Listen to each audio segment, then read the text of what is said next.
임플란트 보철 후 주의사항에 대해서 안내를 드리겠습니다. 우리가 이제 임플란트를 심고 나서 보철을 올리게 되죠. 보철을 올리고 이제 붙이면 거기서 끝나는 게 아닙니다. 그 이후에 사후 관리가 굉장히 중요하고, 보철을 하고 난 다음에도 이런저런 문제점과 합병증들이 발생을 할 수 있기 때문에 그 부분에 대해서 미리 안내를 드려서 환자분들이 혹시 돌발 상황이 생기더라도 놀라시지 않게끔, 그리고 어떻게 대처하면 되는지, 그리고 지금 발생한 상황이 어떤 상황인지 알 수 있게끔 미리 안내를 해드리고 있습니다. 자, 첫 번째, 식사 습관입니다. 첫 번째 줄에는 딱딱하고 질긴 음식은 삼가달라 이렇게 말씀을 드리고 있는데, 오징어, 깍두기, 오돌뼈 이런 것들 있잖아요. 임플란트가 티타늄 합금으로 만든 쇳덩어리입니다. 굉장히 단단하지만, 그리고 그 위에 상부 보철물은 지르코니아로 보통 만들게 되죠. 굉장히 다이아몬드만큼 단단한 보철물이라고 볼 수 있는데, 이것에 지속적인 스트레스를 가하게 되면은 얘네도 결국 견디지 못하고 깨지거나 부서지거나, 아니면은 임플란트 자체가 분류착이 깨져버리거나 하는 문제가 생길 수 있어요.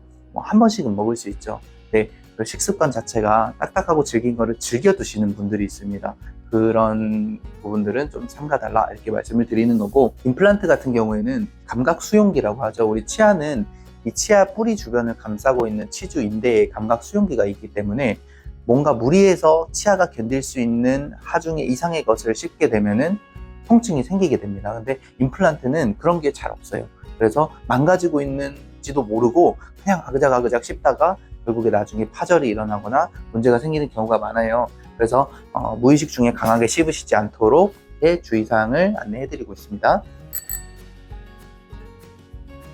두 번째로는 청결 관리인데요. 이게 사실 가장 중요한 부분이라고 볼 수 있습니다.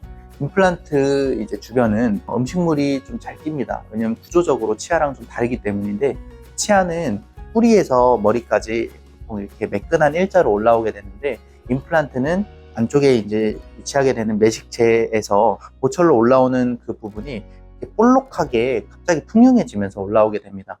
마치 나무처럼요. 그래서 하방으로 음식물이 고이는 경우가 많게 되고, 그리고 주변 인접 치아들의 움직임에 의해서 틈새가 벌어지면서 음식물이 끼는 경우가 있어서 각별히 좀 신경을 써주셔야 됩니다. 우리가 양치질만 하는 걸로는 좀 부족하다고 할 수 있고, 그 외에 치간칫솔이라든지 치실, 워터팩 등의 구강 보조 위생용품을 이용해서 관리를 하시기를 권유드리고 있고요. 특히나 이제 잇몸이 밑으로 꺼지고 내려간 부분은 칫솔질 할 때 좀 닿기가 어렵습니다. 그래서 그 하방으로 많이 꺼져 있는 부분은 더욱 신경 써서 관리를 하시도록 안내해드리고 있습니다. 이 이제 청결 관리가 가장 중요한 이유는 임플란트의 청결도가 임플란트의 수명과 직결이 되기 때문입니다. 그래서 깨끗하게 관리가 되지 않는 임플란트는 그만큼 치석이나 음식물 잔사가 남아서 임플란트가 망가지고, 결국에 나중에는 임플란트를 다시 치료해야 된다든지 재수술을 해야 되는 상황까지 이어질 수 있습니다. 세 번째로는 나사 구멍인데요. 우리가 이제 임플란트는 나사로 기본적으로 이루어져 있기 때문에 이 안쪽에 있는 텍스처부터 위에 상부 지르코니아 보철물까지 나사로 연결을 하게 되어 있습니다. 그래서 이 나사 구멍을 보철물 위에 뚫게 되는데, 환자분들께서는 보철물에 무슨 구멍이 있냐고 생각을 하실 수 있습니다. 그래서 저희가 안내를 해드리죠. 이것은 임플란트 유지 관리에 꼭 필요한 구조물이고, 이 구멍을 저희가 레진이라고 하는 재료로 메꿔드리게 되는데, 이 부분이 시간이 지나면서 좀 빠지거나 아니면 닳거나 하면서 표면에 이격이 느껴지고 좀 거칠거칠한 표면이 느껴지실 수 있다. 좀 주기적으로 보강을 해드릴 것이다. 이렇게 안내를 해드리고 있습니다. 그리고 레진이 닳아서 구멍이 혹시 뽕 뚫려도 이게 안쪽 임플란트까지 직접적으로 연결되지는 않고, 이제 그 안쪽에 스크류를 조여놓고 한 부분이 있기 때문에 그것이 임플란트를 손상시키거나 할 그런 거는 없어서 걱정 안 하셔도 괜찮습니다. 그리고 네 번째, 보철물이 빠질 수 있어요. 우리가 이제 임플란트 보철물 같은 경우에는 의도적으로 영구 접착을 하지 않습니다. 물론 영구 접착을 하는 경우도 있어요. 우리가 이제 임플란트를 사용을 하다 보면은 또 음식물이 낀다든지 하방에 염증이 생긴다든지 이런 부분을 해결하기 위해서 우리가 보철물을 잡아서 뺄 수 있도록 언제든지 어느 정도 적당한 세기로 붙여놓게 됩니다. 임플란트 전용 접착제들은 보통 영구 접착제가 아니라 임시 접착제 성분으로 나오게 돼요. 그래서 이제 임플란트 보철물이 사용하시다가 빠져나올 수도 있는데 그 부분은 저희가 어느 정도는 의도한 부분이 있기 때문에 환자분들께서 놀라시지 않도록 미리 안내를 해드리고 있습니다.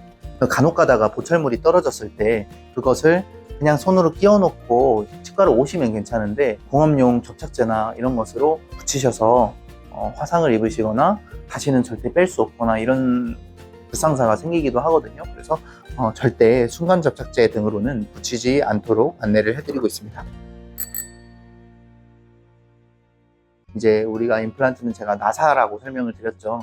그래서 나사를 조이는 만큼 나중에는 사용하다 보면 나사가 풀리는 일이 생길 수도 있습니다. 그래서 임플란트 보철이 껐덕껐덕 흔들리는 느낌이 들거나 혹시 씹을 때 이상한 느낌이나 통증이 있거나 혹은 잇몸이 붓거나 피가 나는 그런 염증 반응이 있거나 이랬을 때는 항상 바로 연락을 주시면 저희가 그 부분에 대해서 자세하게 안내해드리고 그 부분을 해결을 해드리고 앞으로 그런 일이 일어나지 않도록 조치를 해드리고 있습니다.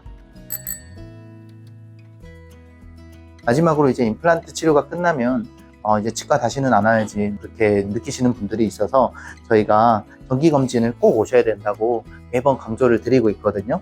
임플란트가 한번 치료해서 끝나는 게 아니라 제가 계속 강조하는 것이 사후 관리가 가장 중요합니다.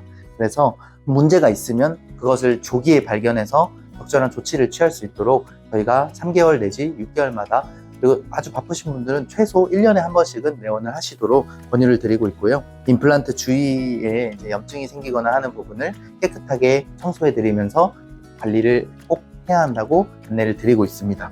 이제 맨 아래에 보면은 또 제가 작게 임플란트는 자연 치아보다 관리가 더 중요합니다.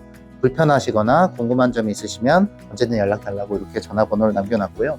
우리가 이제 치아 같은 경우에는 뭔가 세균이 잇몸 안쪽으로 침투를 하는 데 있어서 여러 가지 방어벽이 존재하게 되는데 임플란트는 그런 생물학적 방어벽이 부족합니다. 치아에 비해서. 그래서 한번 세균이 침투하거나 염증이 생기기 시작하면은 그 진행 속도가 치아보다 훨씬 빠르기 때문에 반드시 정기 점검을 통해서 임플란트가 잘 유지되고 있는지 문제 없는지 이런 것들을 꼭 확인 받아 보시는 것이 좋습니다.